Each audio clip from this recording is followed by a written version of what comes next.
The idea that we can't control our emotions is quite normalized. We're often told to simply feel and accept our emotions and to let them pass as we observe them, or to manage them with self-care and different distractions. I subscribed to this mindset for a while, but I now know it to be a fact that we can develop a far greater power over our emotions if we choose to. Instead of simply stopping at not letting them control us, we can directly control them. Not by suppressing them or just by thinking positive thoughts, but by restructuring your mind on a deep level, you can outright eliminate negative emotions instead of only react to them. And this is very difficult, especially because we are not taught how to do this. And it is impossible to have 100% control over every single emotion you'll ever feel. But with time and a thorough understanding of how your mind works, you can choose to feel the emotions that you want to feel a lot more than the emotions you don't want to feel. So in this video, I'm going to explain this concept and tell you exactly how you can do it. First, we need to have a solid grasp on our emotions and where they come from.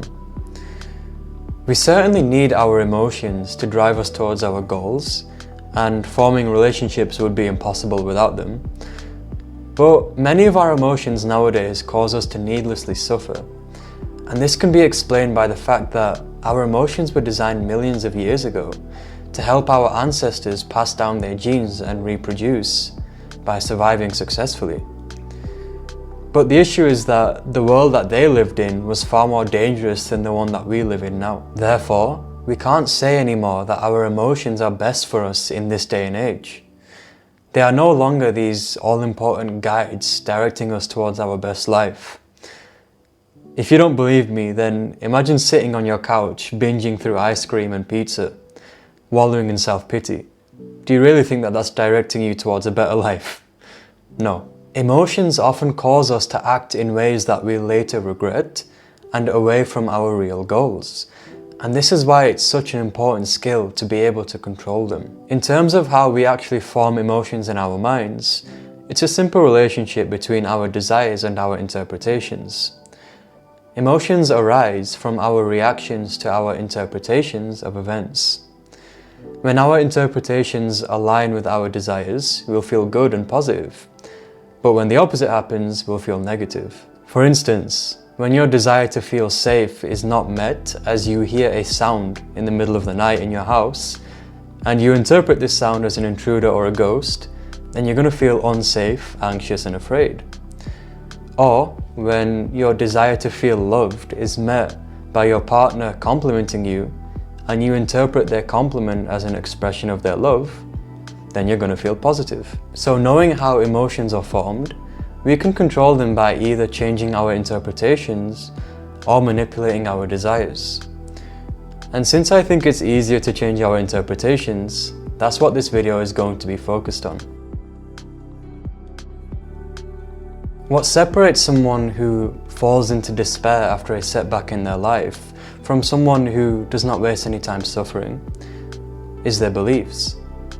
So the first person likely believes that this setback is solid proof of their inadequacies as a person, and they wallow in self-pity, whilst the second person understands that they'll have more opportunities in the future and instantly gets to work on improving themselves.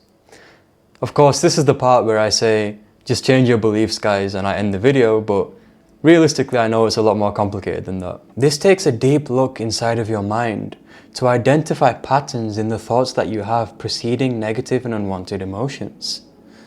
Because you can't change your beliefs unless you're able to mentally take a step back and identify that your thoughts are irrational and perhaps distorted. People who often emotionally suffer often have similar lines of thinking and irrationalities in their thoughts, and perhaps you can find yourself relating to some of these. One such way is overgeneralizations, where you make sweeping assumptions based off very limited examples. For instance, believing that you are ugly and that everyone thinks you're ugly just because one person called you ugly. Another faulty way of thinking is known as catastrophizing, where you tend to focus on the worst possible outcome even though there isn't a good objective reason to do so. For example, you believe that failing one exam makes you inadequate and you're not going to be able to get your degree or get a job in the future because you're just not good enough. Now, it can be easy for you to think that these thoughts are irrational because I'm saying them out loud and you're not having them right now. But the thing is, a lot of us have these thoughts in the moment and we don't even have the awareness to recognize that we are having irrational and distorted thoughts.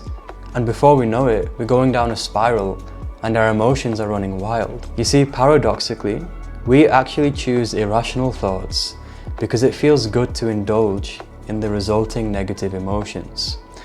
And that may seem crazy, but think of it as like a short-term high, where the more you have these thoughts and you sort of indulge in that self-pity, the more your brain will chase it. This is why it's so important to have the awareness to recognize every irrational thought that enters your mind and to resist indulging in it. And so now it's time for me to actually explain how you can directly control your emotions and avoid this.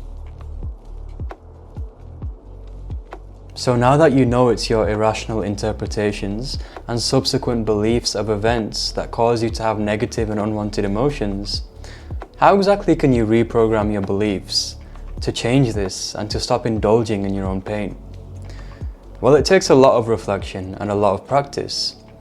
But the first step is to simply record your unwanted emotions as they happen, either by writing it in a journal or simply on the Notes app on your phone. Now, you can try and do this in your head by remembering the emotion you had, but it's a lot more foolproof and easy if you simply write it down. So write down the emotion and write down what triggered it, including the event and the thoughts you had just before the emotion arose. So this could be anything ranging from you opened social media and you felt like you were missing out because someone's life looks better than yours, to even walking past somewhere in real life that you once took your ex and reminiscing on the past all of a sudden. The point is that as you start to do this more and more, you should see a trend in how you actually think. As I mentioned before, you may be prone to overgeneralizations or catastrophizing, while more irrational lines of thought include things like jumping to conclusions or ignoring the positives of an experience and focusing on the negatives. Once you start to see what types of patterns dominate your thoughts, you can now begin to challenge them. Because in order to change the beliefs that harm you, you need to first see that they are harmful. So ask yourself if the thoughts you're having preceding your emotional reactions are actually realistic. What evidence do you have to support them, and how are you interpreting this evidence? Are you maybe oversimplifying a complicated situation, or vice versa? Ultimately, you need to be able to see that you're being irrational in your line of thinking. For example, you may be feeling particularly sad and lonely one day because of your thoughts that you should be in a relationship, triggered by the fact that you are actually single. So now that you can see what thought is making you sad, you need to challenge it. Where does this idea that you should be in a relationship come from? What evidence do you have to back it up? Most likely, it's due to society and what's shoved in your face, as well as what you see around you. Telling yourself that you should be in a relationship is nothing but a rigid rule that you've placed on yourself due to your desire to fit in. And diving deeper, we can say that it's likely that you probably think you'll be more happy once you're in a relationship, because everyone who's around you who is in one seems to be. The point is, whatever way you have of recognizing that these thoughts are irrational, you now need to replace them with more rational ones. So in this case, understanding that being single does not affect your ability to be happy. And actually, a lot of the time, you're not exposed to the negatives of being in a relationship. And many people end up feeling more sad than happy in the long run because of a failed one. Now, in this case, you don't need to completely drop your desire to have a relationship because there's nothing objectively wrong with that. But what you need to do is understand that simultaneously believing that being single is objectively bad is what is causing you these unwanted emotions, because they are irrational thoughts. Now, this is just one example, of course, but the more that you're able to do this with different emotions and events in your life, the more you'll be able to recognize the irrational thoughts that are causing you to suffer. And as you do this, you'll begin to think less of these thoughts in the first place, which gives you direct control over your subsequent emotions. So by restructuring your mind, you are not only able to eliminate these negative emotions, but you're also able to stop having them in the first place by instantly discarding these irrational thoughts that you have. As I said at the start, this is very hard, especially if you're new to this idea. But the more that you're able to apply this method of restructuring your mind consistently, every day writing down your unwanted emotions that you experienced, what triggered them, the irrational thoughts, and how you can replace them with more rational ones, you will be shocked over time at the power you have to directly control your emotions. So thank you for watching this video. I hope you enjoyed it and found it helpful. And if you did, consider subscribing for more tips that you can apply to your life. I'll see you in my next video.